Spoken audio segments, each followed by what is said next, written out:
C'est pour cela que le chrétien doit être spirituel pour être capable de comprendre temps yo, pour être capable de comprendre chaque période. Les chrétiens doivent être vraiment très spirituels et avoir sensible, un cœur sensible à Dieu, afin que le Seigneur lui donne de comprendre les temps, les périodes, les dispensations dans lesquelles nous sommes, dans lesquelles nous, les dispensations que nous traversons. Et là, on traverse une dispensation très, très, très, très délicate. Une dispensation, c'est une période. Une période dans l'histoire de l'Église qui est très, très, très délicate. Dans quel sens période ça délicate? Eh bien, chrétiens, yo pas même rendu compte que l'Église est en train d'arriver à sa fin. L'Église arrive à sa fin. Pourquoi? La Bible nous dit qu'il est beau, qu'il est agréable pour des frères de demeurer ensemble. Tout le monde m'écoute? Vous savez, lorsque je parle, le souci que j'ai, la préoccupation que j'ai, c'est qu'il y ait des personnes qui soient tellement distraites qu'elles ne saisissent pas des détails qui peuvent être des détails qui sont très importants.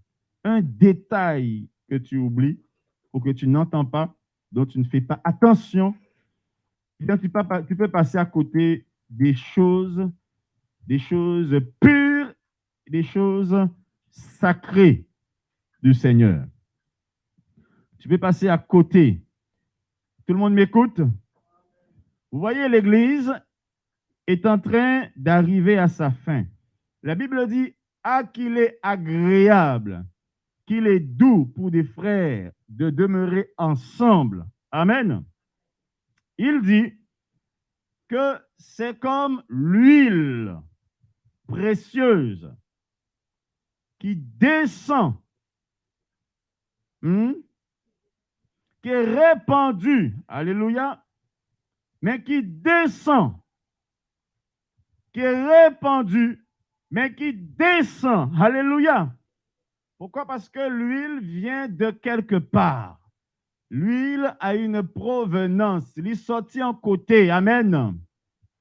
Et l'huile, ça, l'est répandue. Alors, en créole, par contre, qui Jean est capable de dire, si nous lisons Bible créole haïtien, par contre, qui ça? Qui ça le dit? Est-ce qu'il dit, il répandue, est-ce qu'il dit, il gaillé? Par contre, il vidé, il descend, il vidé, il répandu sur la tête. Alléluia. Il descend sur la barbe d'Aaron et aussi sur le bord de ses vêtements. Je me souviens de la consécration quand j'ai été consacré devant le Seigneur. Eh bien, l'huile est descendue depuis ma tête et ça a pris tout mon visage et c'est descendu sur mon cou. Ça a pris mon vêtement, le vêtement que j'avais, et j'étais complètement, ma tête était complètement ointe, alléluia, avec l'huile qui débordait sur le vêtement. Alléluia. Et il dit que c'est là que l'Éternel envoie la bénédiction pour l'éternité.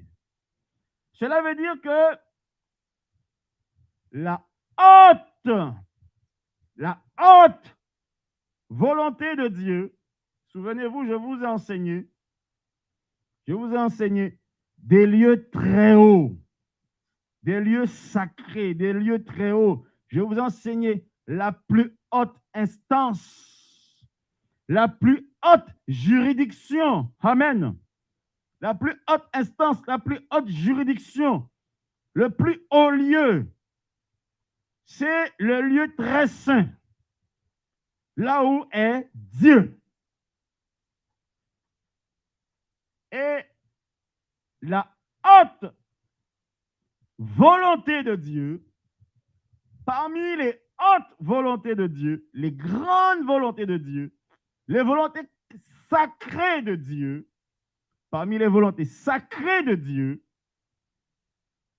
il veut que l'Église se réunisse.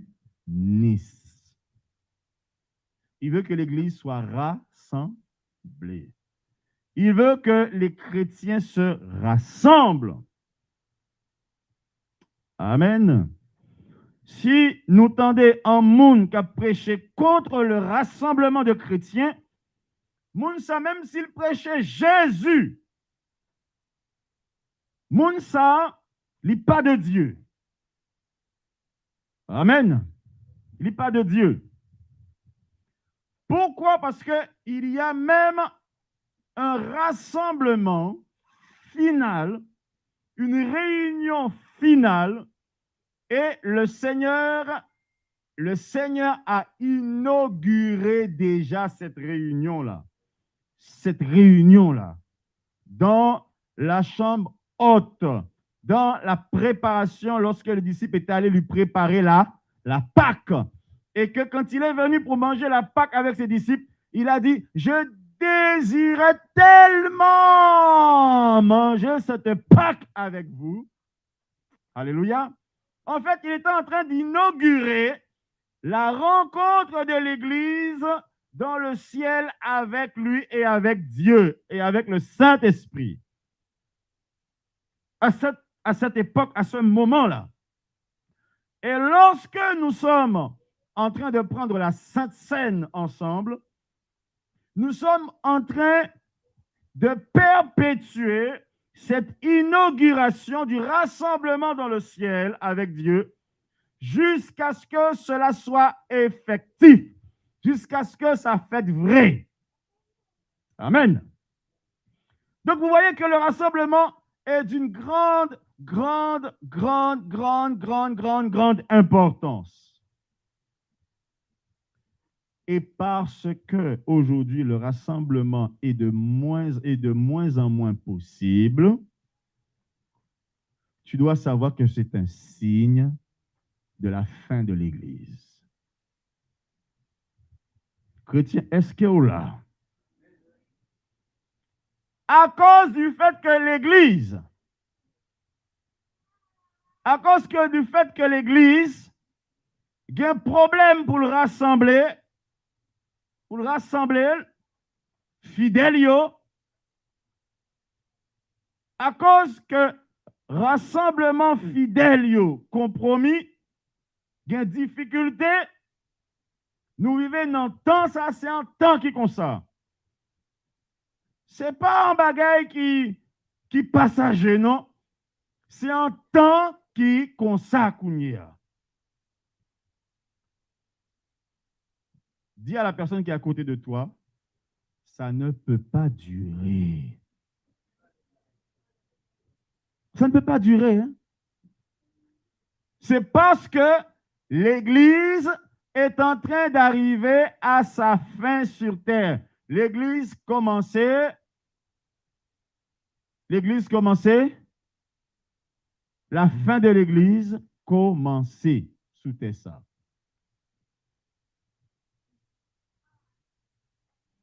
Vous regardez l'Église, vous voyez, plusieurs familles ne sont pas là parce qu'elles ne se sentent pas bien par rapport à la maladie. Il y a ça, parce qu'ils ne peuvent pas venir s'ils sont malades ou s'ils sont présumés malades.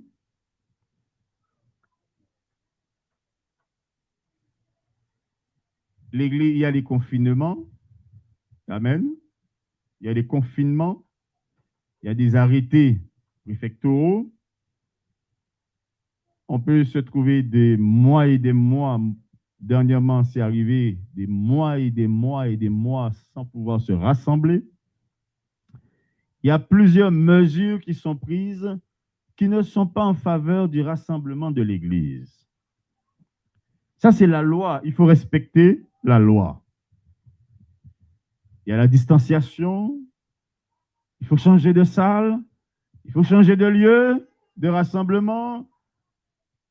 Tu as une salle, tu ne peux plus l'utiliser dans sa capacité. Tu as un lieu, tu ne peux plus l'utiliser. Si ce lieu prenait 100 personnes, eh bien, tu es réduit à la moitié, peut-être encore moins. Il y a des dispositifs, protocoles stricts qui rassemblent.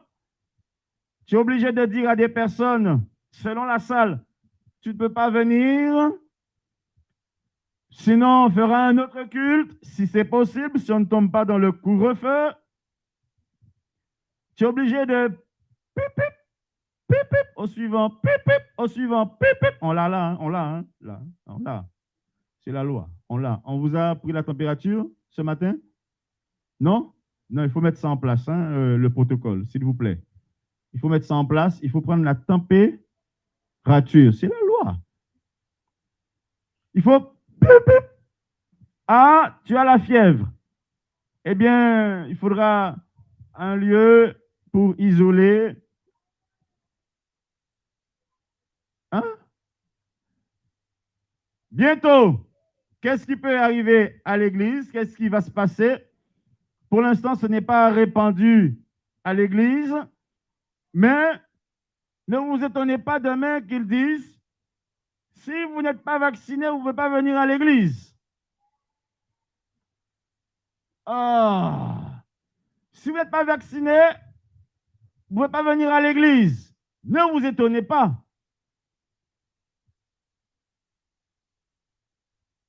Est-ce que vous voyez que l'Église, les choses sont en train de se resserrer sur l'Église? L'Église va partir. L'Église va s'en aller.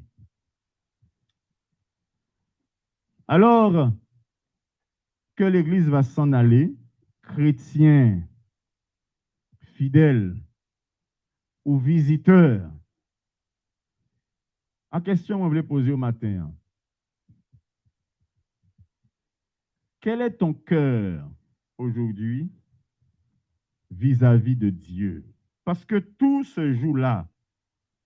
Le cœur que tu as pour Dieu. Qui que ou gagnant, non fin tant ça. Dans cette fin des temps, quel est ton cœur? Quel est le cœur que tu as? On va faire un examen aujourd'hui. Un examen, pas cardiaque, hein? Mais un examen du cœur spirituel. Ton cœur, lorsqu'on parle de ton cœur, on parle de tes sentiments. On parle de la profondeur de l'homme ou de la femme que tu es. On va chercher dans les profondeurs de cette personne-là. On va faire un examen et on va rentrer en profondeur de la personne que tu es, que nous sommes, chacun, pour voir quelle est cette personne véritablement, quel est son cœur véritablement vis-à-vis de Dieu. Quel est ton cœur pour Dieu? Qu'est-ce qu'il y a dans ton cœur pour Dieu? Quel est l'état de ton cœur vis-à-vis de Dieu? Quels sont les sentiments de ton cœur pour Dieu? Alléluia. Et là, nous devons répondre avec vérité, parce que là, c'est une question de vérité. Amen. Amen, amen. Il y a un passage qui m'a beaucoup... passage que je lisais et qui m'a interpellé. Je voulais le partager avec vous. Ce passage-là, nous aurions pu prendre beaucoup d'autres, énormément d'autres. Mais celui-ci, c'est un certain nombre de personnes. Et lorsqu'on lit ce récit, on se rend compte que le cœur de chacun, le cœur que chacun a vis-à-vis de Dieu, nous mène à avoir une attitude, un comportement, et notre comportement révèle la personne que nous sommes et ce que Dieu est pour nous. Alléluia. Regardons ce passage dans l'évangile de Jean. L'évangile de Jean au chapitre 1er. L'évangile de Jean au chapitre 1er. Alléluia.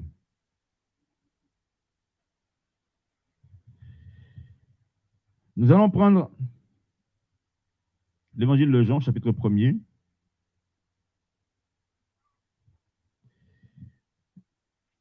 Pardonnez-moi, chapitre 20 à partir du verset 1er. Le premier jour de la semaine, Marie de Magdala se rendit au sépulcre dès le matin, comme il faisait encore obscur, et elle vit que la pierre était ôtée du sépulcre. Elle courut vers Simon-Pierre et vers l'autre disciple que Jésus aimait. Vous savez de qui il s'agit? De Jean. Et leur dit, ils ont enlevé le sépulcre du Seigneur et nous ne savons où ils l'ont mis. Alors là, nous voyons trois personnes. Nous voyons Marie, nous voyons Pierre et nous voyons celui que Jésus aimait, c'est-à-dire Jean. Pierre et l'autre disciple sortirent et allèrent au sépulcre. Ils couraient tous deux, ensemble. On peut dire ensemble? Ensemble. Ils couraient tous deux, ensemble. Mais l'autre disciple courait plus vite. Il y a des disciples qui courent vite, hein? Amen. L'autre disciple courait plus vite que Pierre et arriva le premier au sépulcre. S'étant baissé, il vit les bandes qui étaient à terre. Cependant, il n'entra pas. Simon-Pierre, qui le suivait, arriva et entra dans le sépulcre. Il vit les bandes qui étaient à terre et le linge qu'on avait mis sur la tête de Jésus, non pas avec les bandes, mais plié dans un lieu à part. Alors, l'autre disciple qui était arrivé, le premier au sépulcre, entra aussi. Et il vit et il crut, car il ne comprenait pas encore que, selon l'Écriture, Jésus devait ressusciter des morts. Au verset 10, et les disciples s'en retournèrent chez eux. Cependant, Marie se tenait dehors, près du sépulcre, et pleurait comme elle pleurait, et pleurait. Comme elle pleurait, elle se baissa pour regarder dans le sépulcre, et elle vit deux anges vêtus de blanc, assis à la place où avait été couché le corps de Jésus, l'un à la tête, l'autre aux pieds. Ils lui dirent, « Femme, pourquoi pleures-tu » Elle leur répondit, « Parce qu'ils ont enlevé mon Seigneur et je ne sais où ils l'ont mis. » En disant cela, elle se retourna et elle vit Jésus debout. Mais elle ne savait pas que c'était Jésus. Jésus lui dit, femme, pourquoi pleures-tu? Qui cherches-tu? Elle, pensant que c'était le jardinier, lui dit, Seigneur, si c'est toi qui l'as emporté, dis-moi où tu l'as mis et je le prendrai. Alléluia. Disons Alléluia.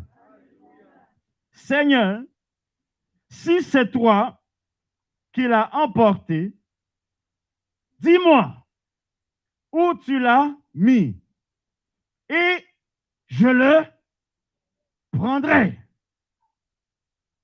Je ne sais pas ce que ça fait à votre cœur, mais on va y revenir. Alléluia. Pas dominant. Personne ne dort, hein? Amen. Jésus lui dit, Marie. Elle se retourna et lui dit en hébreu, Rabouni, c'est-à-dire maître.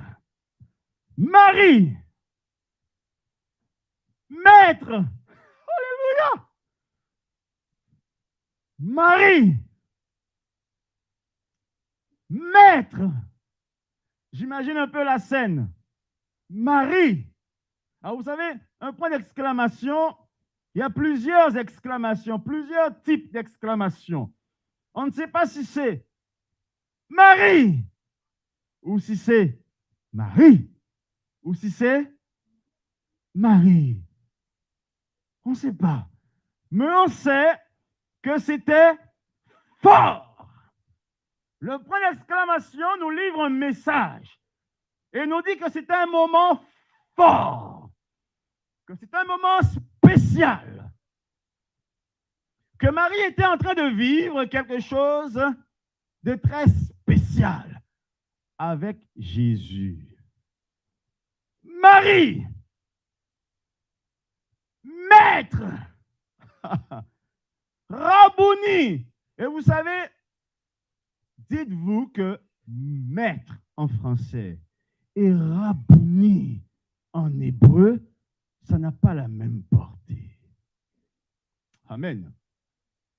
C'est un coup, le ouais en haïtien, appelé en psaume en français, non difficulté, non souffrance, non calamité.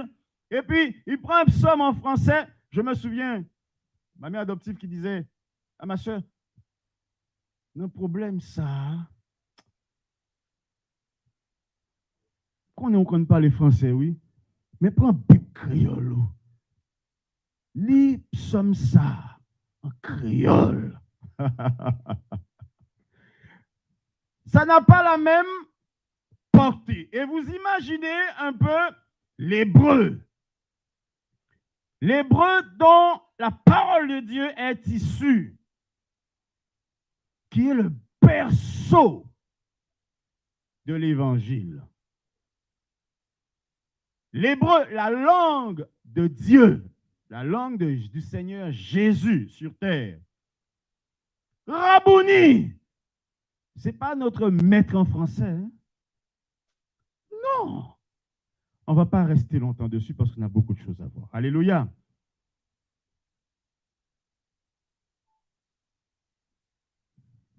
Jésus lui dit, ne me touche pas, car je ne suis pas encore monté vers mon Père.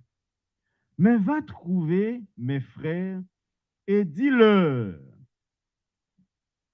que je monte vers mon Père et votre Père, vers mon Dieu et votre Dieu.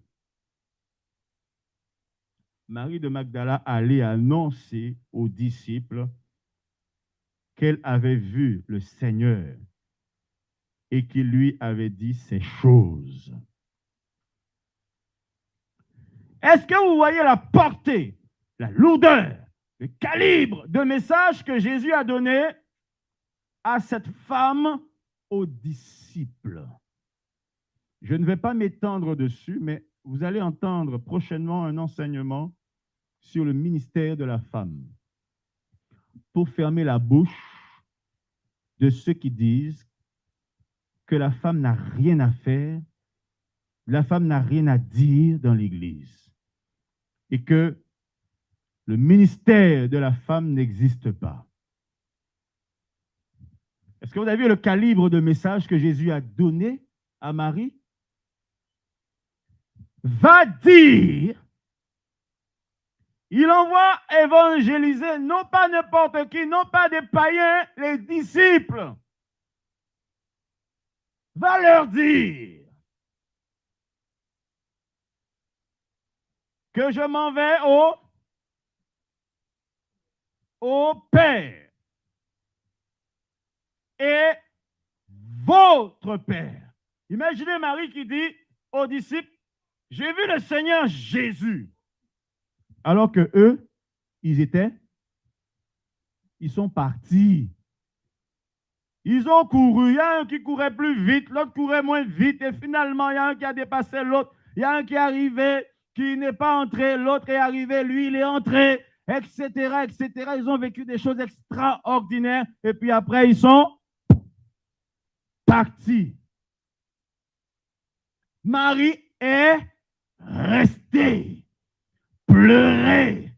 Alléluia. Elle est restée pleurer. Et comme elle pleurait,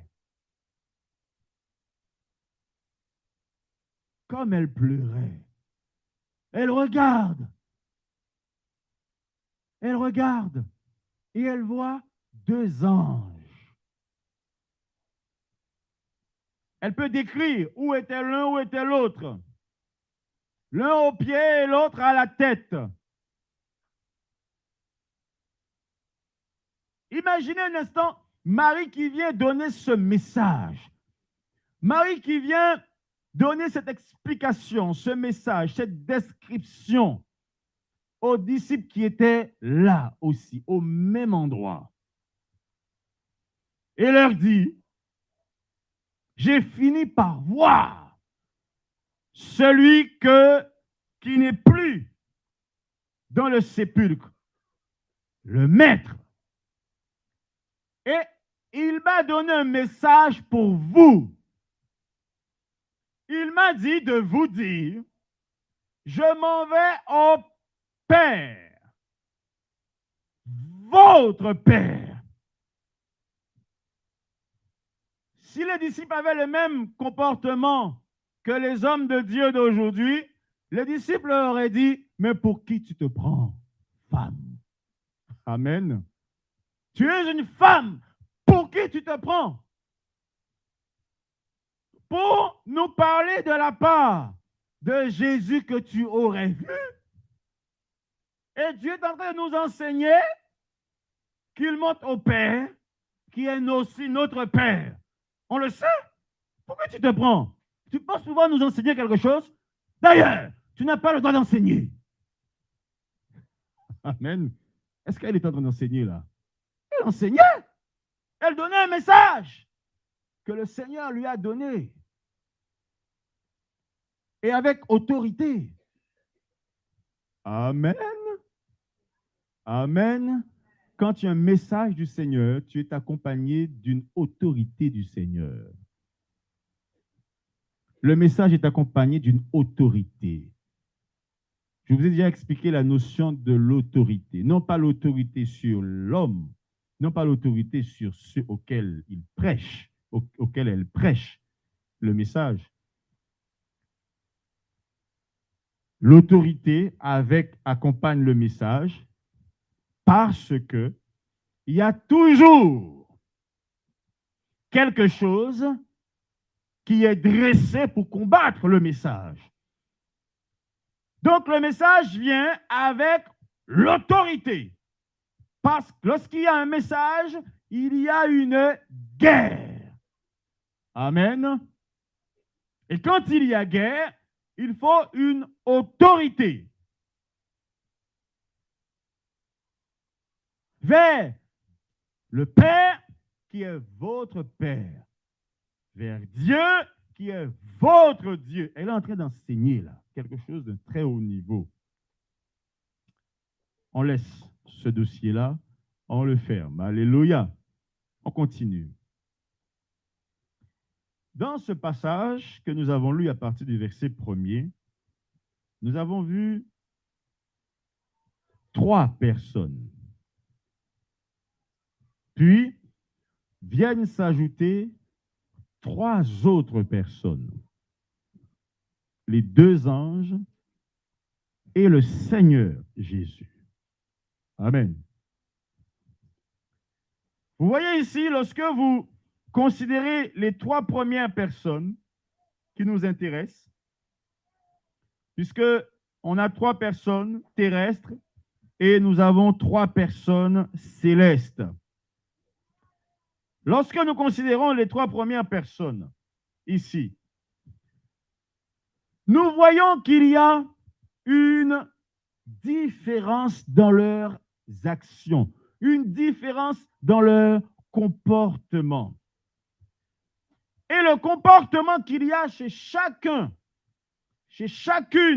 des personnes, c'est en fonction de ce qu'ils sont en Dieu, en fonction de leur cœur pour Dieu, en fonction de ce que Dieu est pour eux. Nous ne sommes pas en train d'établir une supériorité ou encore une infériorité. Voir qui est inférieur, qui est supérieur. Ce n'est pas ce que nous sommes en train de voir là. Amen. Nous ne sommes pas en train de voir qui est-ce qui a raison et qu'est-ce qui a tort. Ce n'est pas ce que nous sommes en train de faire.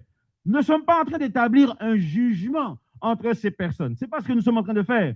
Nous ne sommes pas en train de mettre dos à dos les différentes personnes. Nous ne sommes pas en train de faire cela. Nous ne sommes pas en train non plus de créer une sorte de polémique entre les personnes qui sont là. Amen. Nous sommes tout simplement en train de faire un examen et cet examen va nous servir à nous-mêmes. Ce qui t'intéresse aujourd'hui et ce qui m'intéresse, c'est toi. Amen. Et ce qui t'intéresse, toi, aujourd'hui, c'est toi-même, ton cœur, vis-à-vis de ce que nous sommes en train de voir là. Le disciple que le Seigneur aimait, qui aimait le Seigneur également, Jean et Pierre, ils ont chacun leur particularité, leur spécificité. Mais dans leur spécificité, il y a l'un, à cause de leur spécificité, l'un et l'autre manifestent quelque chose et ce qu'ils manifestent est différent. On voit qu'il y a un qui court très vite. Amen. Pourquoi il court vite? Pourquoi il court vite? Il court vite parce qu'on lui annonce quelque chose au sujet de celui qu'il aime. Cela le fait courir pour aller voir qu'est-ce qui se passe au sujet de celui on va le mettre au passé, parce que celui qu'il aime n'est plus là. Amen. Donc, on lui a dit quelque chose au sujet de celui qu'il aimait et qui n'est plus. La question est que Jésus n'est plus là. Et il y a un dilemme. Le dilemme, c'est la position de chacune des personnes qui sont restées, que Jésus a laissées, c'est-à-dire les vivants, ses disciples. Le dilemme, c'est que chacune de ces personnes que Jésus a laissées, le dilemme, c'est leur position vis-à-vis de la résurrection de Jésus. Il y a là un dilemme de ceux qui croient, de ceux qui ne croient pas. Est-ce qu'il ressuscitera réellement ou est-ce qu'il ne ressuscitera pas? Il n'est plus là. Qu'est-ce qui s'est passé? Quelqu'un l'a volé? Est-ce qu'il est vraiment ressuscité? Ou bien est-ce que c'est quelqu'un qui l'a volé? Est-ce que c'est quelqu'un qui l'a pris? Marie qui dit, si tu sais où il est, dis-le-moi et j'irai le prendre. Cela veut dire que la parole du Seigneur, qu'il ressuscitera, cette parole-là n'a pas totalement pris racine dans les cœurs. Alléluia. Elle n'a pas totalement pris racine dans les cœurs. Des oreilles ont entendu, mais en revanche, pour ce qui concerne croire et la manifestation d'une fermeté de ce qu'ils ont entendu et de ce en quoi ils croient, ce n'est pas le cas. Cela veut dire qu'il ne se trouve pas, aucun d'eux là, ne se trouve, aucun d'eux, hein, même les disciples, les autres qui ne sont pas là. Thomas va le manifester plus tard lui-même. Aucun d'eux ne manifeste les caractéristiques de la foi là. Aucun d'eux n'est en train de vivre ce qu'est réellement la foi. Aucun d'eux n'est en train de vivre la définition même de la foi, les caractères même de la foi, l'identité même de la foi. Ils ne sont pas en train de le vivre. Et ils sont là dans un dilemme. Tous. Amen. Autrement dit, nous ne sommes pas en train de traiter ce dilemme-là. Nous sommes en train de traiter leur cœur. Nous sommes en train de traiter leur cœur.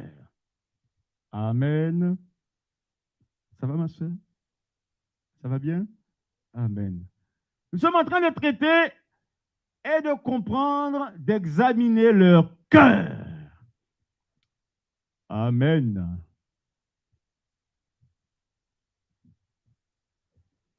Ils couraient tous deux ensemble, mais l'autre disciple courut plus vite que Pierre. Ça, c'est les sentiments de ton cœur. Ça, c'est les sentiments de ton cœur.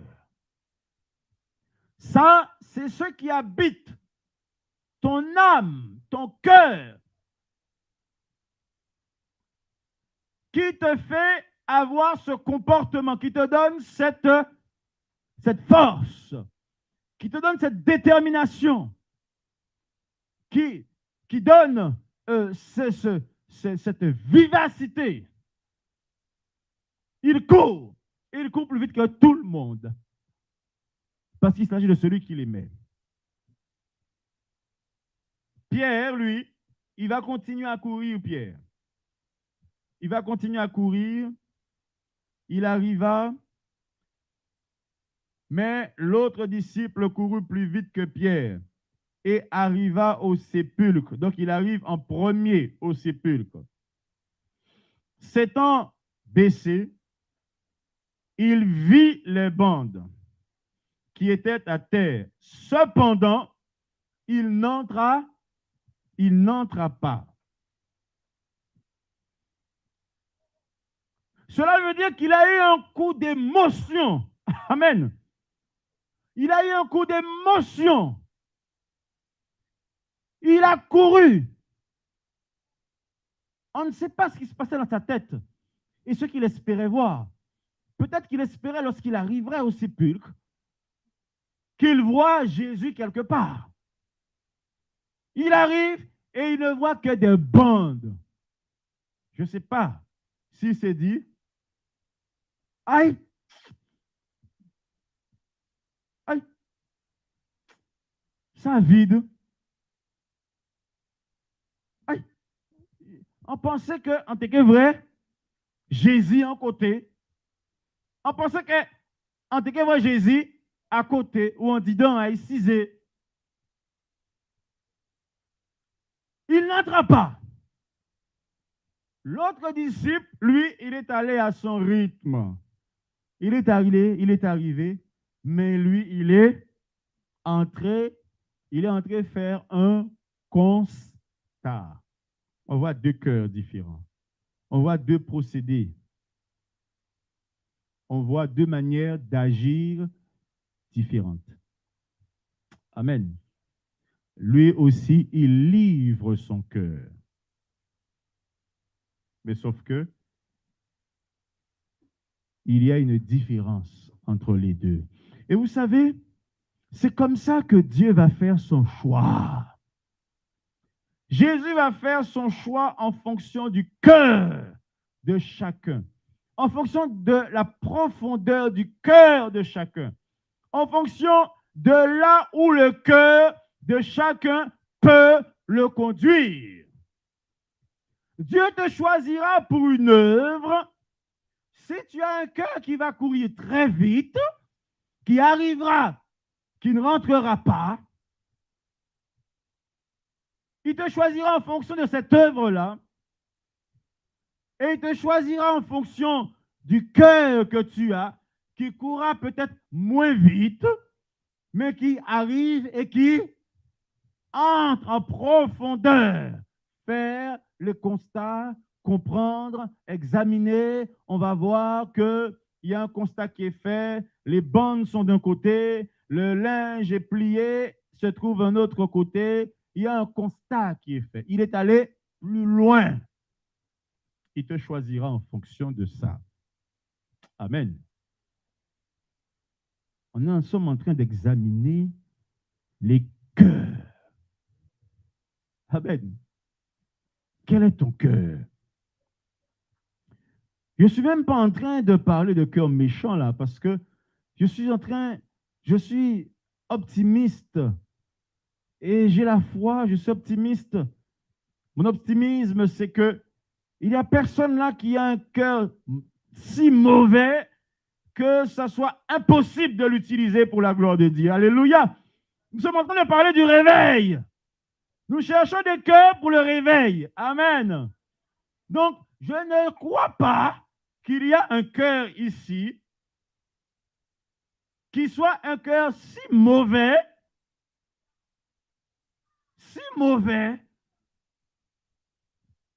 et qu'il faille intégrer, parler de ce cœur-là. Je ne parle pas des cœurs mauvais. Amen. Pas de cœur mauvais là. Amen. Pas de cœur mauvais là. Hein? Pas de cœur mauvais là. Amen. Alléluia. Peut-être qu'il y a de ceux qui disent, le bishop Georges a de la foi. Hein? Hein? On va penser qu'il y a des cœurs, qui veulent vraiment servir le Seigneur et être sélectionnés par Dieu pour le réveil. Je vais entendre un amen. Amen, si c'est vrai. Gloire à Dieu. Alors, nous avons vu deux types de cœurs là. Un cœur qui est rentré pour pouvoir faire l'examen et pour aller plus loin et comprendre ce qui se passe. Il y a un qui vit les bandes qui étaient à terre, cependant il n'entra pas. Par contre, Pierre, lui, qui le suivait, arriva, il entra dans le sépulcre.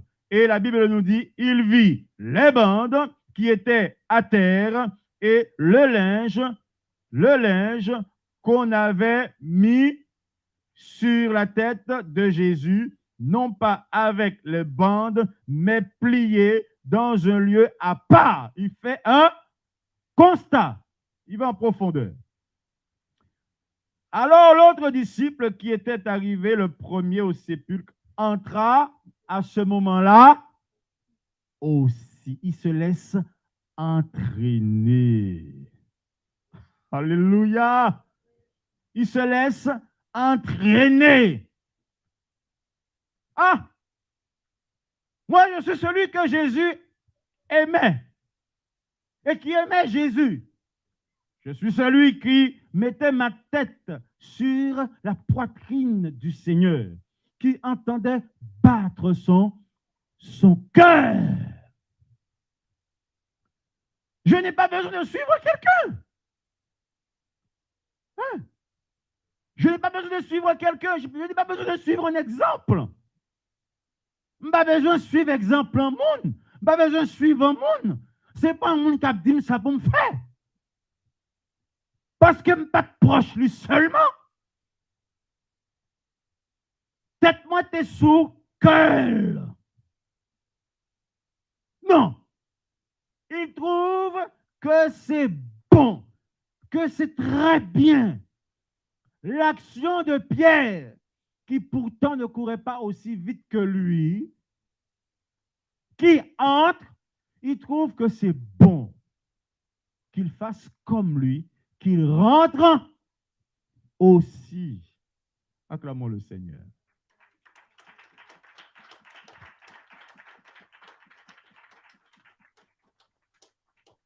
Si le bishop Georges voit quelqu'un faire, observer ou pratiquer quelque chose qu'il n'a pas pratiqué, ou une chose auquel il n'a pas pensé, ou qu'il aurait négligé, je fais comme toi. Ah oui, je fais comme toi. Et j'aurais fait un pas de plus. Et je vais voir ce que toi tu vois. Je vais pouvoir faire le même constat que toi. Nous serons en phase. Nous serons au même niveau. Dans le constat, dans le vivre les choses de Dieu. Je ne veux pas être en arrière, moi. Je veux pas être derrière. Jean s'est dit, oui, je crois que j'ai aimé le Seigneur et que j'ai vécu toutes ces choses avec le Seigneur, mais qui manière Pierre qu'a entré et que Pierre qu'a vrai plus bitin que moi? Non, on qu'a entré aussi. Et on va faire le constat ensemble. N'est-ce pas merveilleux? N'est-ce pas puissant? Deux personnes différentes, deux cœurs différents, mais complémentaires et qui, l'un qui entraîne l'autre. Nous parlons du réveil. Alléluia. Est-ce que vous me comprenez? Est-ce que nous comprenons? On parle du réveil. Et comme on parle du réveil, on parle du cœur. On a parlé de cœur. Chaque monde pour réveiller ça. Et donc, on a parlé du comportement du cœur. Qui comportement cœur pour le réveil? Est-ce qu'on a une rivalité là? Dis-moi non. Est-ce qu'on a une rivalité là? Est-ce qu'on a une discussion là? Est-ce qu'on a un orgueil là? Est-ce qu'il y a un orgueil là? Est-ce qu'on a un type? Est-ce qu'on a une légèreté là? Est-ce qu'on a une division là? Monsieur arrivé et puis, lui, ouais, Pierre rentré, lui-même, il pas de vouloir rentrer, il dit, bon, moi-même, c'est pas ça, me tape tant, l'aime arrivé, me pense, me tape ouais, Jésus, il dit, Jésus ressuscité, il parle encore, me pense, me tape ouais, Jésus, bon, Jésus parle là, bon, mal, attendez. Non, il n'y a pas eu de division. Est-ce que vous voyez deux chemins différents là? Est-ce que nous avons deux chemins différents là? Par contre, nous voyons que ensemble, il y a eu le même constat. Et ce que représente la bande et ce que représente le linge, s'il y a un qui comprend ce que cela caractérise mieux que l'autre, je suis sûr qu'ils se sont mis, il a mis l'autre à niveau. J'explique. Linge ça caractérisé en bagaille. Bande non, bande ça caractérisé aussi en bagaille. Il voulait dire en bagaille. Si tu as un qui ne pas te comprendre, eh bien, l'autre là fait le comprendre. Il n'y a pas le même niveau. Alléluia. Autrement dit, ils avancent ensemble. On continue. Alléluia. Alléluia. Merci Seigneur. Alors l'autre disciple, c'est-à-dire Jean, qui est finalement entré aussi. Regardez le résultat. L'autre disciple qui était arrivé, le premier au sépulcre, entra aussi. Et il vit et il crut. Ah, il y a eu un progrès entre il vit, il n'entra pas. Puis, grâce à Pierre qui lui est entré et qui l'a suivi, il entra. La Bible reprend les mêmes mots. Il vit et cette fois-ci, il crut. Il a fait un progrès. Il a fait des progrès. C'est merveilleux ça. Est-ce que vous voyez que l'autre nous permet de faire des progrès? On ne parle pas du cœur du méchant là. Il ne faut pas suivre le méchant, celui que tu vois qui a un cœur de méchanceté. Il ne faut pas le suivre. Il faut au contraire chercher à l'entraîner vers la raison et à l'exhorter. Il a progressé. C'est puissant. C'est merveilleux. Le Seigneur permet de progresser, nous permet de progresser en suivant celui qui suit la voie droite, en suivant en prenant l'exemple de celui qui marche avec le Seigneur vers le réveil d'une façon droite. Car il ne comprenait pas encore que, selon l'Écriture, Jésus devait ressusciter. Car il ne comprenait pas. E-E-N-T. Cela reprend ce que je vous ai dit tout à l'heure. Il y avait là un dilemme de croire que Jésus est ressuscité. Il ne comprenait pas, il au pluriel, il ne comprenait pas, donc les disciples, ils ne comprenaient pas, ils sont tous là, que Jésus devait ressusciter d'après les Écritures. Ils sont en train de progresser. Ils sont en train d'avancer. Ils sont en train de grandir l'un par rapport à l'autre, l'un avec l'autre. Ils ont couru ensemble. Oui, il y a de ceux qui vont courir plus vite que d'autres. Mais la finalité, c'est qu'on reste ensemble et qu'on aille dans le même sens, dans le progrès. C'est merveilleux. Par contre, il y a quelqu'un qui surpasse. Il y a quelqu'un qui va les surpasser. Il y a quelqu'un qui va les surpasser tous. Même s'ils sont des hommes. Même s'ils sont des hommes qui sont les disciples, ils font partie des 12 disciples du Seigneur, il y a quelqu'un qui va les surpasser. C'est ça, non? Est-ce qu'il faut que nous disions l'autre bagaille? Hein? Ah, frère, pas répondre, non? Mes frères, est-ce qu'on doit dire autre chose? Non, puisque c'est écrit. Il y a quelqu'un qui va les surpasser. Parce qu'il va se passer que les disciples, au verset 10, et les disciples s'en retournèrent chez eux, dans leur maison. Ils sont allés dans leur maison. Ils sont allés dans leur environnement. Ils sont allés dans leur famille.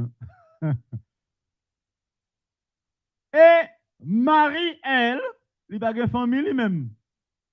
Hein? Marie n'a pas de caille? Marie n'a pas de caille lui-même. Le constat que Jésus parle là est en fait. Bon, on pense qu'il est ressuscité. Eh bien, s'il est ressuscité, on va le voir. On ne sait pas quand il va se montrer. On ne sait pas quand. Amen. On parle du cœur de chacun. Les disciples ont fait une erreur là. Ils sont partis. Ils sont partis chez eux. Il y a la caillou. Il y a la famille. Marie, lui-même tout, il a une famille. Lui-même, il était là. Parce que Marie, non seulement Marie pas digéré le fait que Rabounil mourit, a dû mettre lui mourir. Non seulement que c'est un choc pour lui, mais Marie, la vivant l'autre choc là. Lui sentit que lui désabusé. Lui sentit que yo fait un bagage qui pas bon. Lui sentit que un bagage qui passait là qui pas dans sens li.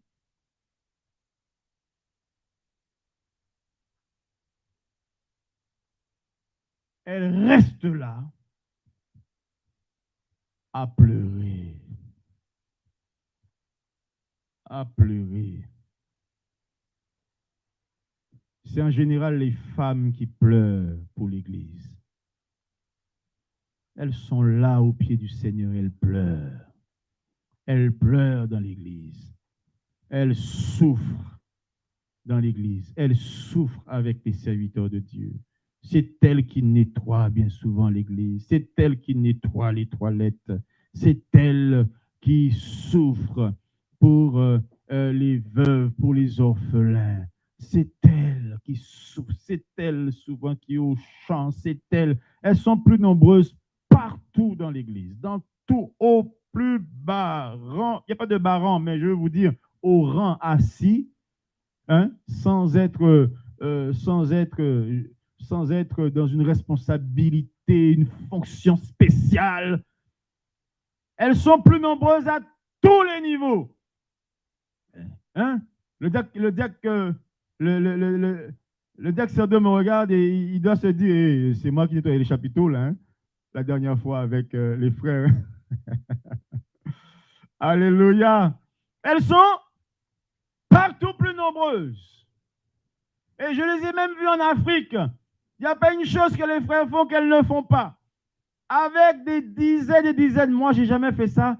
Et je ne sais pas si je vais pouvoir faire ça. Je n'ai pas la technique. Avec des dizaines et des dizaines, elles ont la technique de chaises sur leur dos pour charger dans les camions. Elles sont nombreuses. Elles sont une armée dans l'église. C'est pour cela que quand je vois une femme sur elle-même, dans une sorte de léthargie, elle est là, elle ne participe pas à la prière, qu'elle n'est pas dans la prière, qu'elle n'est pas dans les activités de l'église, qu'elle ne s'investit pas, je dis, mais cette femme-là, elle ne sait pas qui elle est. Elle ne sait pas qu'elle a un esprit spécial, qu'elle a un cœur spécial. Ça, c'est Dieu qui a fait ça, ce n'est pas moi. Ce n'est pas une chose qui vient des hommes. Les femmes ont un cœur spécial. Autant qu'une femme peut mettre la division dans l'église, c'est pour ça que à un moment donné, l'apôtre Paul a dû prendre des mesures et, vraiment radicales et a dit que la femme se taise dans l'église. Il parlait dans une spécificité, dans une église spécifique. Il a dit non, écoute, qu'elle se taise dans l'église. Parce qu'elle peut mettre la division. Mais une femme qui a compris la vision, qui a compris le message, et qui est au pied du Seigneur, cette femme-là, c'est une espèce de bolide pour la gloire de Dieu. Où sont les femmes dans l'église? Alléluia! Où sont les femmes dans l'église? Eh bien, où sont-elles? Elles se demandent est-ce que je suis femme? Alors, où sont les femmes là? Amen, amen, amen, amen.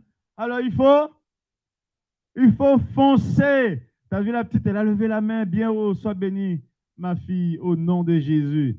Et que le Seigneur te donne d'être une femme puissante pour la gloire du Seigneur. Alléluia. Voilà. Elle surpasse tout le monde. Elle reste là et elle pleure. Elle pleure, elle pleure. Et comme elle est restée là plus longtemps, le Seigneur lui fait la faveur, lui fait l'honneur de voir le spirituel, ce que tu as vu. Les anges étaient là quand Pierre était là. Les anges étaient là quand Jean était là. Mais ils n'ont vu que le linge et la bande. Ils n'ont pas vu les anges. Ils ont vu que ce qui caractérise la mort. Ils ont vu que ce qui caractérise la mort, mais ils n'ont pas vu les anges qui étaient l'un à la tête et l'un aux pieds. Cela veut dire que les anges marquaient,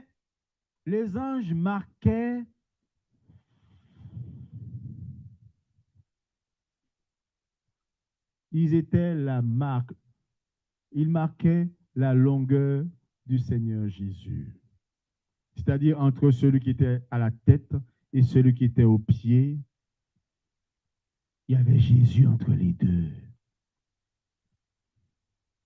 Jésus, le Seigneur est en train de montrer à Marie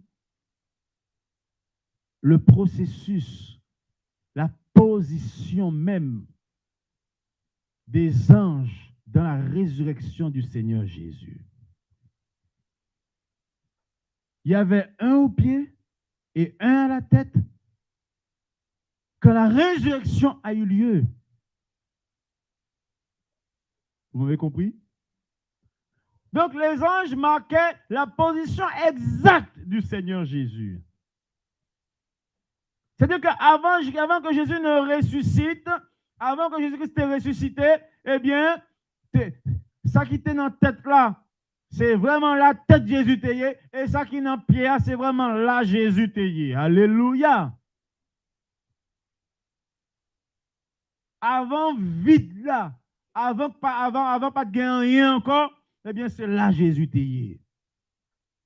Marie, son constat est non seulement à ce moment-là physique, ce qui caractérise la mort passée et ce qui caractérise la résurrection du Seigneur Jésus. Les anges sont présents.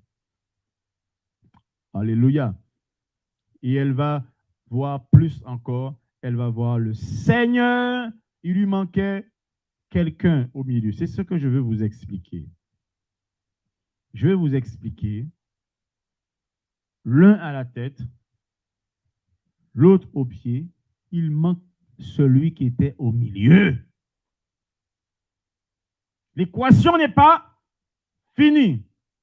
Et elle va voir celui qui était au milieu. Jésus ressuscité.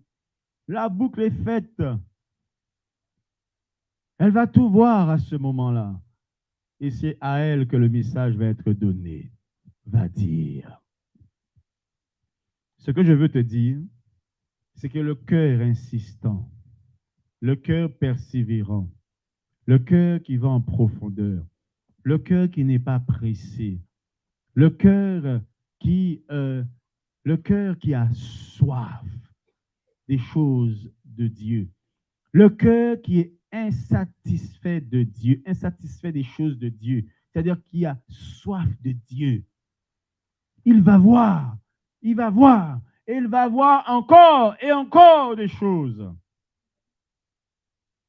Et à ce moment-là, le réveil va éclater. À ce moment-là, il y a le messager. Jésus a trouvé le messager. Marie, le premier messager. Jésus va trouver le premier messager. Il fallait un messager. Il fallait le premier messager. Il fallait un messager. Jésus l'a trouvé. Nous y sommes arrivés. Le Seigneur cherche un messager. Il cherche quelqu'un qui aille dire. Est-ce que nous comprenons? Jésus a cherché un messager. Marie réussit à l'examen. Disciples échoué à l'examen ça. Ils ont échoué dans l'examen. Dans l'examen ça. Marie qui remportait. Jésus a trouvé son messager. Acclamons le Seigneur. Jésus a trouvé son messager. Le messager de la résurrection du Maître. Le messager de la résurrection de Rabouni. La personne qui a réussi à l'examen, c'est celui qui a vu, celui qui est resté plus longtemps, celui qui avait soif, celui qui avait faim de Jésus, qui avait faim de Dieu, qui n'était pas satisfait, dont le cœur n'était pas satisfait de ce qu'il avait vu, n'était pas satisfait de ce que les disciples avaient vu, et qui finalement va appeler Rabouni, le premier messager, le messager de la résurrection de Jésus. Aujourd'hui, où est le messager de cette résurrection, le messager du retour du Seigneur Jésus? Maintenant, il cherche le messager du retour. Il cherche le messager du retour de Jésus. Alléluia. Ce messager que vous voyez là, c'est le messager qui va dire aux disciples, je m'en vais au Père qui est votre Père. Je m'en vais à Dieu qui est votre Dieu. Il cherche maintenant le messager qui dit, il revient. Alléluia. Il faut le messager du retour. Le messager du retour. Qu'est-il? Tu peux lever la main. Où est le messager du retour? Le messager du retour est violent, hein? Il se met debout même, il dit, c'est moi, Seigneur, hein? Eh ben, ouh! Ah, qu'est-ce que je peux dire là? C'est des messagers guyanais, ça? Hein? C'est des messagers guyanais ou bien des messagers européens? Moi, Seigneur! Faut pas y trop, ouais, non? Mais un messager, faut y ouais. Un messager, on doit le voir. Un messager s'expose. Un messager, c'est quelqu'un qu'on voit dans l'église. C'est quelqu'un qu'on voit dans la rue. C'est quelqu'un qu'on voit, eh bien, sur Internet. C'est quelqu'un qui s'expose, qui expose son image, qui dit, moi, je suis ce messager du grand roi. Je suis le messager de Rabouni. Je suis le messager de son retour. Il revient bientôt. Repentez-vous. On reconnaît les futurs messagers. Vous savez, on ne savait pas, mais lorsqu'on lit l'histoire de Marie, on devait voir que celle-là est un messager. Elle était préparée à quelque chose. Ou encore, elle était prédisposée à quelque chose.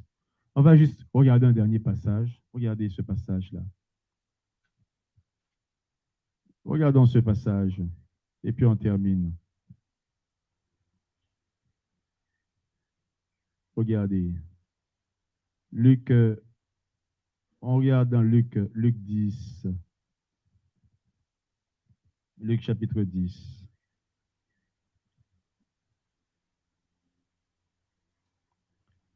Luc chapitre 10.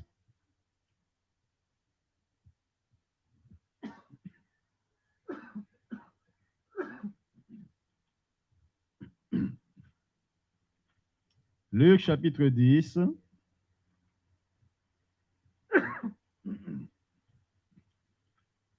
Alléluia. Alors, dans ce chapitre 10, nous pouvons lire directement au verset.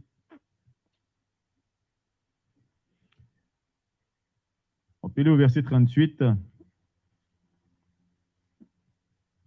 Comme Jésus était en chemin avec ses disciples, il entra dans un village et une femme nommée Marthe le reçut dans sa maison. Elle avait une sœur nommée Marie qui s'était assise au pied du Seigneur, écoutait sa parole. Au pied du Seigneur, écoutait sa parole. Elle était attentive à la parole du Seigneur. Marthe, occupée à divers soins domestiques, survint et dit, Seigneur, cela ne te fait-il rien que ma sœur me laisse seule pour servir? Dis-lui donc de m'aider. Dis-lui de m'aider, Seigneur. Le Seigneur lui répondit, Marthe, Marthe, hein? Marthe, Marthe, calme-toi un peu.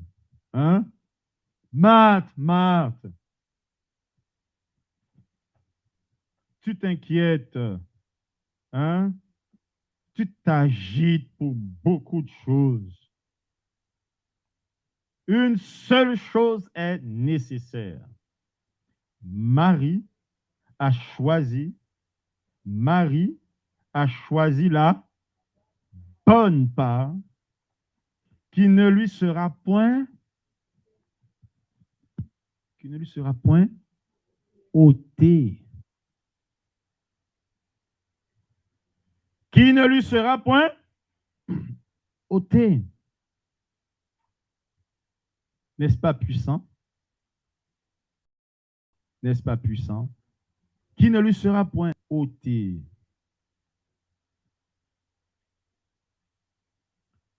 Nous étions dans l'évangile de Jean, chapitre 20. Alors un petit peu plus, juste avant, le chapitre 12. Le chapitre 12. Qui ne lui sera point ôté.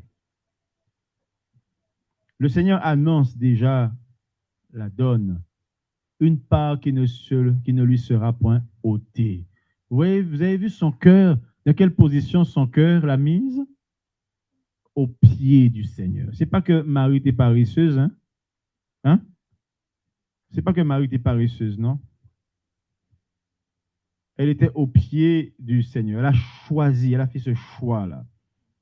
Alors, mes sœurs, les femmes qui sont toujours en train de s'inquiéter là, à la maison. Ah, mais je dois faire ceci, je dois faire cela. Je suis submergé, qui pleure. Calme-toi. Calme-toi. Choisis la meilleure part. Et tu verras que le Seigneur va mettre toutes choses à ta disposition pour que ce que tu ne pouvais même pas faire, tu arrives à les faire. Il disposera les temps pour toi, les circonstances. Et peut-être qu'il disposera le cœur de quelqu'un pour t'aider. Le Seigneur fera quelque chose. Choisis d'abord la meilleure part. J'ai dit le chapitre 12, regardez dans le verset, à partir du verset 1er. 6 jours avant la Pâque, Jésus arriva à Béthanie où était Lazare, qu'il avait ressuscité des morts. Là, on lui fit un souper. Marthe servait et Lazare était un de ceux qui se trouvaient à table avec lui.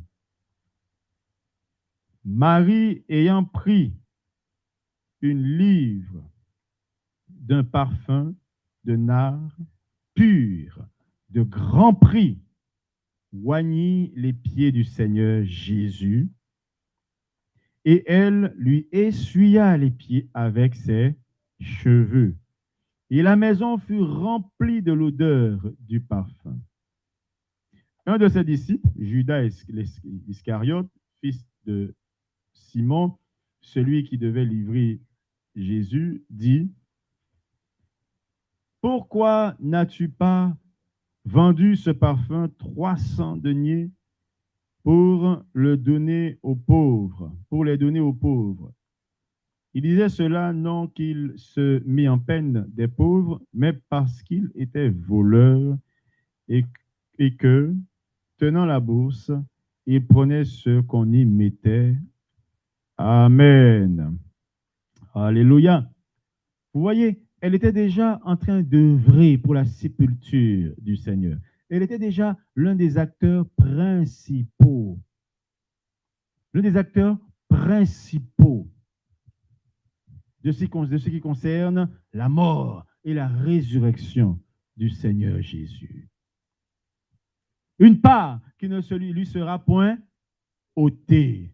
Et elle est de là, déjà choisie par Dieu comme étant le messager de la résurrection. Amen. C'est son cœur l'a fait connaître. Ton cœur doit te faire connaître. Ah, ce frère-là, je ne sais pas à quoi il est appelé. Le Seigneur ne me l'a pas encore révélé, ou les choses ne sont pas encore précisées, mais ce frère-là, il est destiné à quelque chose de grand, hein, pour le Seigneur. Vous savez pourquoi? Vous savez comment on voit cela? Dans son œuvre, dans son attitude, par rapport à son cœur, par rapport à comment il fait les choses.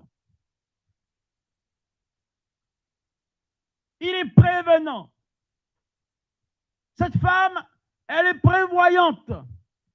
Avant même que tu dises, elle a déjà fait, elle a déjà contacté, elle est déjà en marche, il est déjà en œuvre. Wow!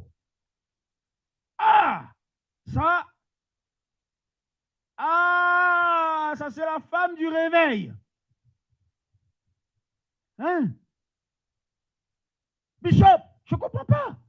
J'ai vu telle et telle chose, je ne comprends pas là. Mais Bishop, il faut qu'on fasse telle et telle chose. Elle là, elle là, son cœur là, ce cœur là, c'est un instrument du réveil. On peut compter sur elle. On pourra compter sur lui.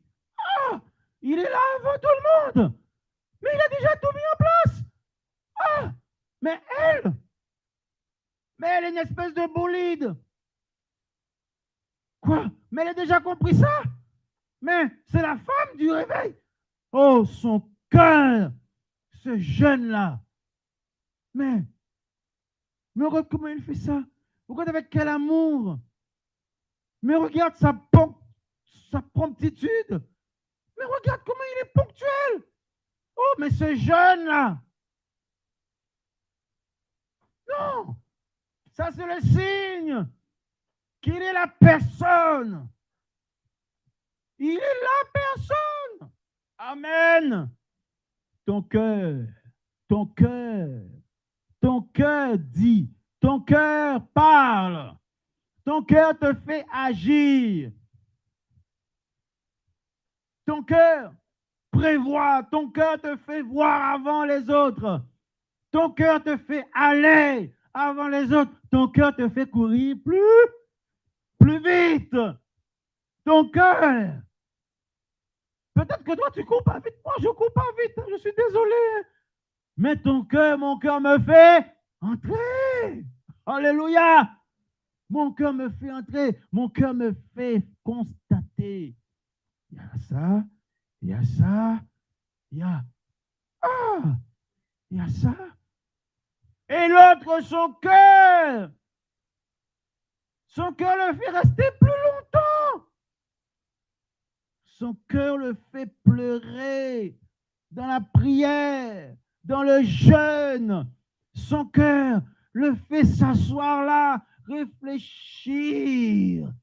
Son cœur lui donne d'avoir soif, d'avoir toujours faim de Dieu, d'avoir toujours faim de plus, d'avoir faim de la perfection de Dieu. Je n'ai pas tout vu.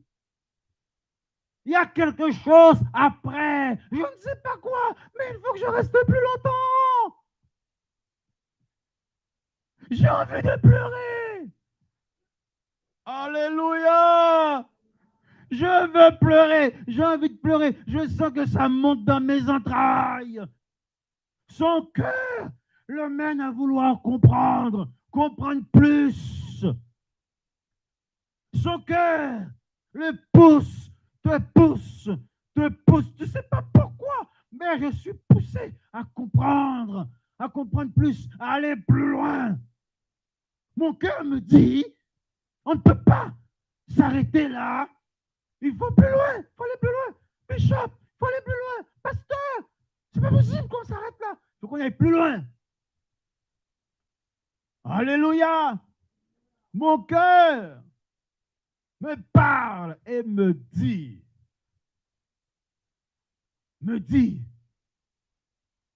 où l'as-tu mis? Là où tu l'as mis, j'irai et je le prendrai. Parce que je suis engagé. Ce qui est extraordinaire avec Marie, c'est que Marie est engagée avant la mort, pendant la mort étant effective pendant le mourir, il est engagé toujours. Il n'est pas même connu que Jésus est ressuscité.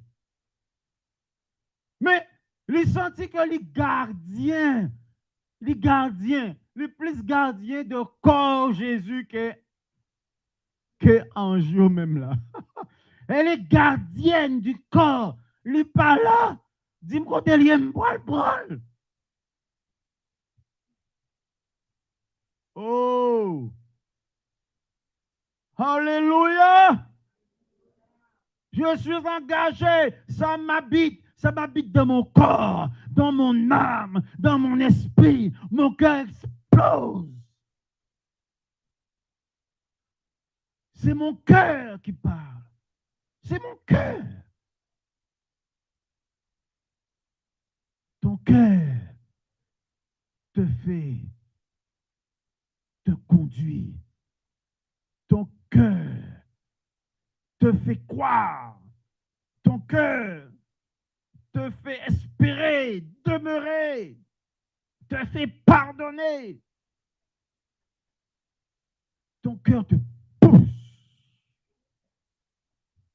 Alléluia. Amen. Où te mène ton cœur? C'est ça l'opération. Dis-moi où te mène ton cœur. Ton cœur doit te conduire à souffrir. Tu dois sentir ton cœur qui souffre. Le cœur que tu as pour Dieu. Ce que Dieu est pour toi. Cela te fait souffrir. Si tu ne souffres pas, il y a un problème. Tu dois souffrir. Tu dois souffrir. Souffrir que le frère n'est pas là. Souffrir que le réveil ralentit. Souffrir que l'évangélisation n'est pas maintenue. Souffrir que les visiteurs, eh bien, ils viennent et puis ils partent. Mais s'ils viennent, ils partent. Est-ce que j'ai fait ce qu'il fallait? Est-ce qu'ils ont reçu Jésus dans la dimension dans laquelle ils devaient recevoir Jésus? Est-ce que je m'en suis occupé? Est-ce que moi, je m'en suis occupé? S'il y a un problème, qui doit le faire? On va consulter, on va chercher. Ça doit s'arranger. Il faut que ça soit autrement. Je souffre.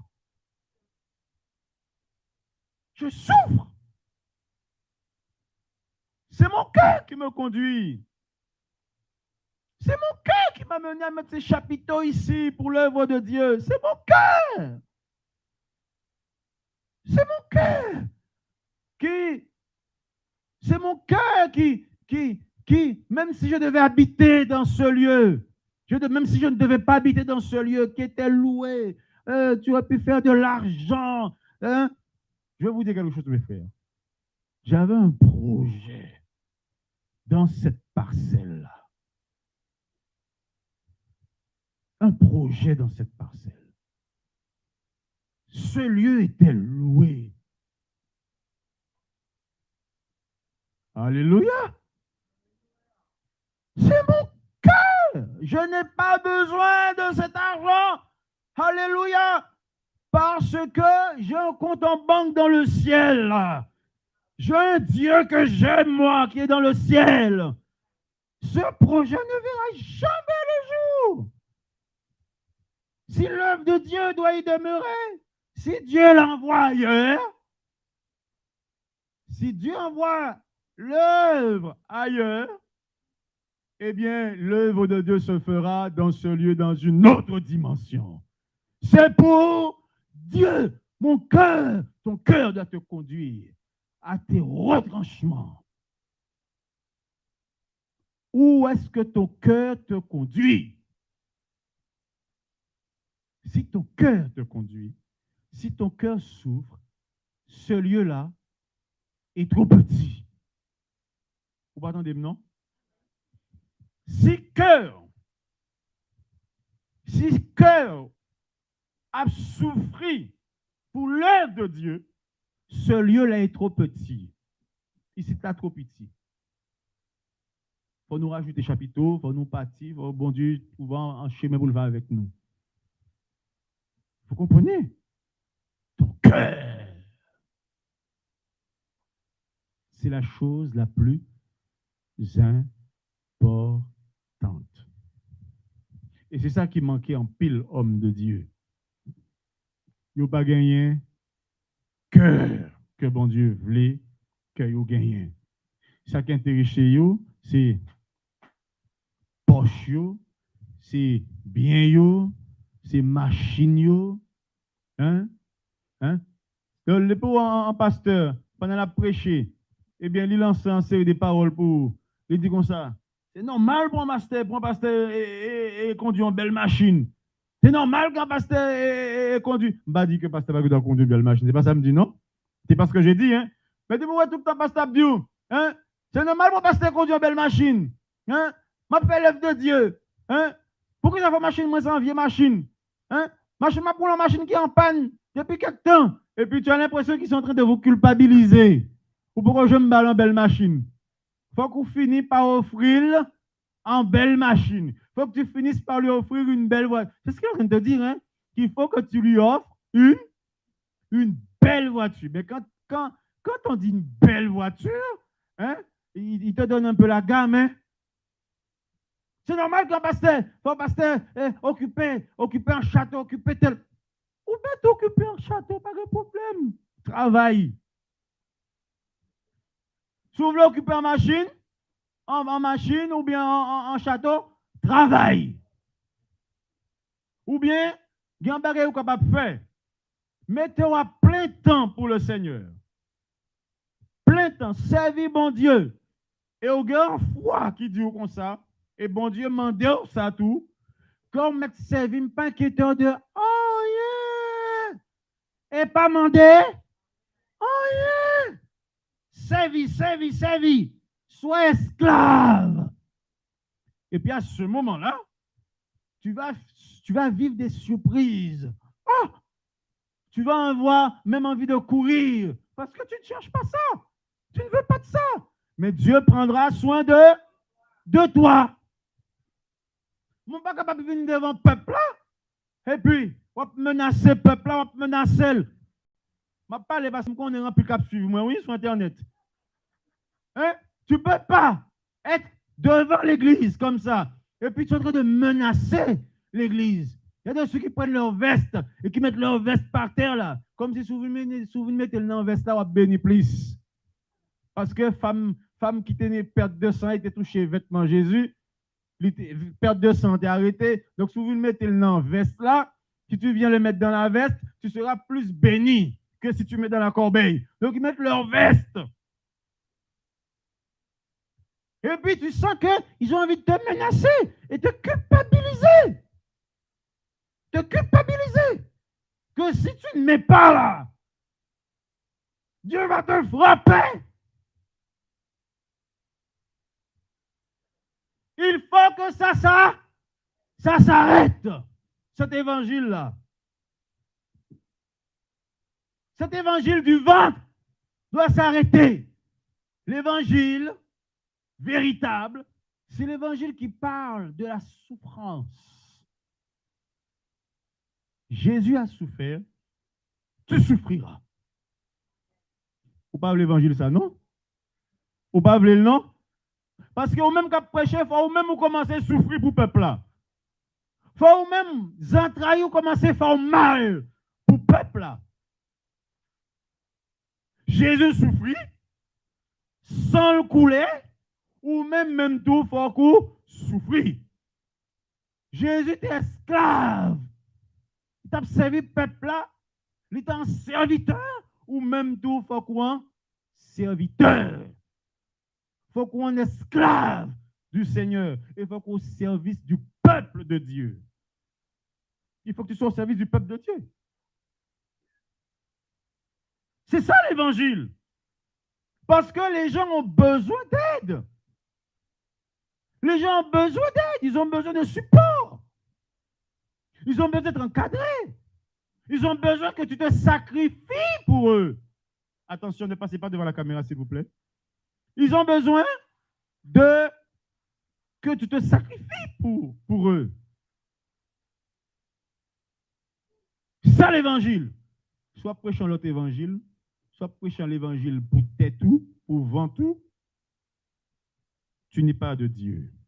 Tu as besoin de te repentir et tu as besoin de naître de nouveau. En pile pasteur, en pile monde qui dit que serviteur de Dieu, ils ont besoin eux-mêmes de naître de nouveau. Ton cœur. Retiens ce message. Ton cœur, moi, je te regarde. Et avant moi, il y a quelqu'un qui te regarde. Dieu. Les autres personnes te regardent. L'un regarde l'autre. Nous avons une capacité de jugement, d'appréciation. Lorsque je parle de jugement, je parle d'appréciation, pas le jugement te critiquer. Non. Nous avons la capacité, chaque personne a la capacité d'apprécier. Je te regarde. Jean a regardé Pierre, Pierre a regardé Jean. Et l'un a suivi l'autre. Jean a suivi Pierre. Et l'un pouvait apprécier le cœur de l'autre par son attitude, par ton comportement.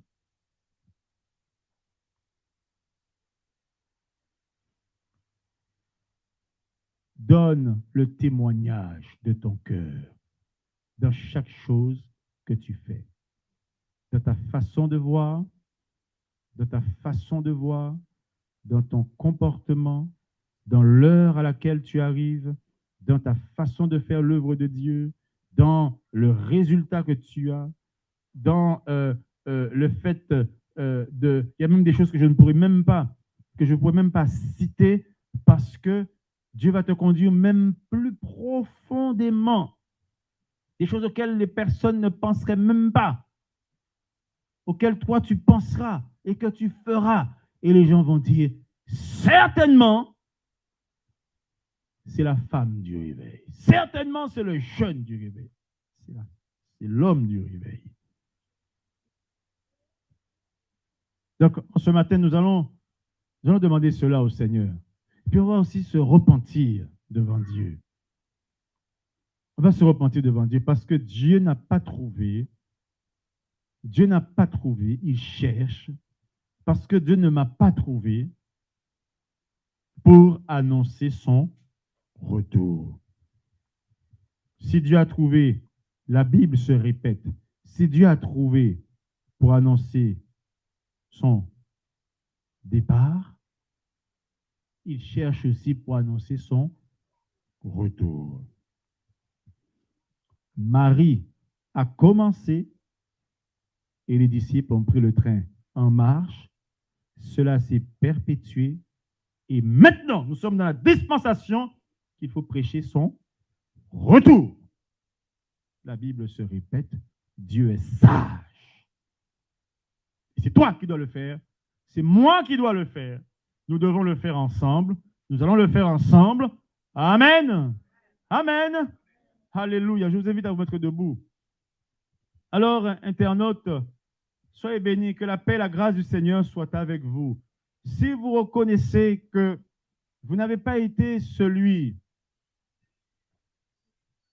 qui a un cœur fidèle, un cœur prompt à servir Dieu, et que ton cœur a été mauvais, a été dans toute autre chose, et tu as reconnu que ce message est pour toi, eh bien, il faut aujourd'hui non seulement se repentir, et tu as la possibilité également de donner ta vie au Seigneur Jésus et naître de nouveau. Tu vas répéter après moi. Glorieux Seigneur Jésus, me voici devant ta face. J'ai entendu ta parole. Je l'ai entendue dans mes oreilles. Et tes paroles sont tombées dans mon cœur. Je me reconnais dans ces paroles, Seigneur. Et pendant ce message, j'ai fait l'examen de mon propre cœur, me demandant, est-ce que tu me trouves comme tu as trouvé Marie pour annoncer ton retour? Marie a annoncé ton départ aux disciples. Et moi, dans cette dispensation, dans ce temps difficile, je veux annoncer ton retour. Je veux être trouvé par toi. Seigneur, s'il te plaît, je te demande pardon parce que tu ne m'as pas trouvé. Et je n'ai même pas montré par mon attitude, par mon comportement, que je suis la personne, que je suis la bonne personne, la personne qu'il te faut pour ce message. Je te demande pardon, Seigneur. Maintenant, je viens vers toi te demander de me faire grâce. Change mon cœur et que désormais, que mon cœur me conduise, mon cœur transformé me conduise à de bonnes attitudes, à témoigner par mes attitudes, par mes comportements, par mon travail, par mon souci, par ma souffrance, par ma préoccupation, par ma vision, par mes décisions, avec mon œuvre, que je suis la personne, je suis la bonne personne pour annoncer ton retour. Je suis la bonne personne pour le réveil. Seigneur, Seigneur, aujourd'hui, je te parle, je t'en supplie. Écoute-moi, écoute-moi, Seigneur, depuis ton trône, depuis ton haut lieu, depuis ton lieu très saint. Écoute-moi, je te demande, Seigneur, grâce. Fais-moi grâce, Seigneur, je t'en supplie. Je sais, Seigneur, que tu n'es pas le seul à m'entendre. Il y a aussi le diable qui m'entend. Il y a aussi les démons qui m'entendent. C'est pour cela, Seigneur, couvre-moi et que ton sang précieux, vienne me couvrir, me laver, me purifier, me protéger, protège mon cœur. Seigneur, Donne-moi d'être un acteur fidèle et farouche. Un acteur qui demeure, qui court vite. Un acteur qui va, qui rentre. Un acteur qui suit ceux qui sont fidèles et qui reste avec eux, qui leur donne la main d'association. Demande d'être un acteur qui reste là, qui ne part pas, qui ne rentre pas chez moi, mais qui reste là et qui souffre, qui pleure, qui porte la cause, comme Marie a porté la cause de ta mort, de ta résurrection, et qui attendait en pleurant. Elle pleurait, Seigneur, jusqu'à ce qu'elle voie, qu'elle ait vu les anges qui étaient à tes pieds, et l'autre à ta tête, et qu'ils t'aient vu finalement, et qu'elle dise, Rabboni, Maître, et toi tu as dit, Marie, Marie, comme si, Seigneur, tu as dit, mon mari, ma fille. C'était merveilleux. C'était beau. Marie a vécu quelque chose de merveilleux que je veux expérimenter. Seigneur, tout cela dépend de mon cœur. Mon cœur. Mon problème aujourd'hui, Seigneur, c'est mon cœur. Mon cœur, c'est le problème aujourd'hui. Viens, Seigneur. Viens, Seigneur, je t'en supplie. Je t'en supplie, Seigneur. Seigneur, aujourd'hui, je veux profiter pour t'accepter comme mon sauveur et Seigneur. S'il te plaît, Seigneur, pardonne toutes mes fautes. S'il te plaît, Seigneur, établis ta justice dans mon cœur. Établis ta sainteté dans mon cœur. Établis la repentance dans mon cœur. Et que je marche dans tes voies jusqu'au bout. Jusqu'au bout. Et que je sois participant du réveil. Au nom puissant de Jésus, en ce jour, je suis né de nouveau. Acclamons Jésus. Félicitations. Alléluia. Alléluia.